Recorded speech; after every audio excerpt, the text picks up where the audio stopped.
2008 کی stock exchange میں ایسا کیا ہوا کہ پوری کی پوری دنیا جو ہے وہ ہل کے رہ گئی اور اسے دی گریٹ فائنینشیل کرائسس کا نام تک دے دیا گیا۔ 2008 کی بات ہے، نیو یارک کی اسٹریٹ وال کی گلیوں میں انویسٹرز کا رش ہوا کرتا تھا۔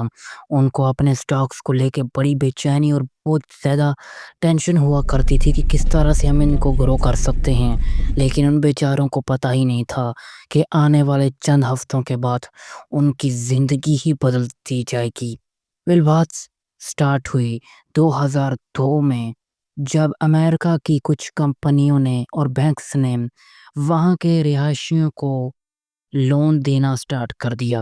یہ لون تھے ہوم لون، جن کو یہ کمپنیاں دیتی ان غریب لوگوں کو جن کے پاس ایون ریٹرن کرنے کے لیے کچھ ہوتا بھی نہ، اور ان کو لگتا کہ اگر یہ کمپنیاں، یہ لوگ جو ہم سے لون لے رہے ہیں، یہ اس کو واپس نہ کر سکیں تو ہم ان کے گھر جو یہ خریدیں گے، یہ بیچ کے اپنا جو لاس ہوگا اسے ریکور کر لیں گے۔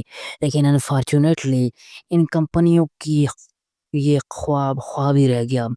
2008 میں جب یہ بات مزید بڑھ گئی اور بہت سارے لوگوں نے لون تو لے لیا، لیکن اب ان کے پاس چکانے کو کچھ نہیں تھا۔ اب وہ کمپنیاں بھی جو ہے وہ بیٹھ گئیں اور چلتے چلتے سٹاک مارکیٹ ہی کریش کر گئی۔ یہ حادثہ اتنا بڑا تھا کہ یو ایس اے کے ساتھ ساتھ پوری دنیا نے اس کو فیل کیا، اور لیمین بردرز جو بینک کرپٹ ہو گئے۔ لیمین بردرز جو ہے بہت بڑی کمپنی تھی، جو کہ نہ صرف امریکنز بلکہ بہت سارے باقی کنٹریز کو بھی جو لون دے دیا کرتے تھے۔ یہ بردرز، یہ بینک اتنا بڑا ہو گیا تھا، لیکن یہ ایک ہی جھٹکے کے اندر بینک کرپٹ ہوا اور سب کچھ ختم ہو گیا، اور دیکھتے ہی دیکھتے لاکھوں لوگ بے روزگار ہو گئے، لاکھوں لوگ جو ہے وہ بے گھر بھی ہو گئے، اور سینکڑوں لوگوں کی لائف سیونگ تک جو وہ اس کرائسس کے اندر چلی گئی۔ نہ صرف امریکہ بلکہ پوری دنیا نے یہ کرائسس کو فیل کیا، اور مہنگائی، بے روزگاری نے تو جو اپنے جھنڈے تک گاڑ لیے۔ اس کا اثر بہت زیادہ رہا، ایون بہت سارے لوگوں نے تو سوسائڈ کر لی۔ ان کو اتنا زیادہ ڈیپتھ لون اور ٹینشن ہو چکی تھی کہ معاملات ان کے ہاتھ سے نکل چکے تھے۔ کچھ لوگ تو 1 سال کے بعد 2009 میں بھی جو اس کو ریکور نہیں کر سکے۔ یہ صرف اور صرف لالچ اور جو گریڈ نے ان لوگوں کو برباد کیا۔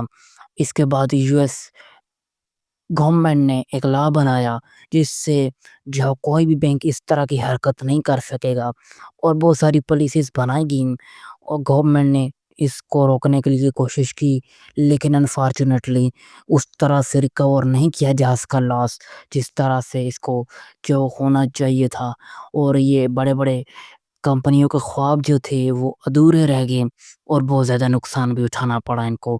یہ تھا 2003 کا ایک بہت بڑا کرائس جو وال سٹریٹ امریکہ سے سٹارٹ ہوا، اور پوری دنیا کو یہ اپنے لپیٹ میں لے کے ایک دم سے جو ان کا سب کچھ جو بٹھا کے چلا گیا، اور آج بھی جو اس کے اثرات دیکھنے کو ملتے ہیں۔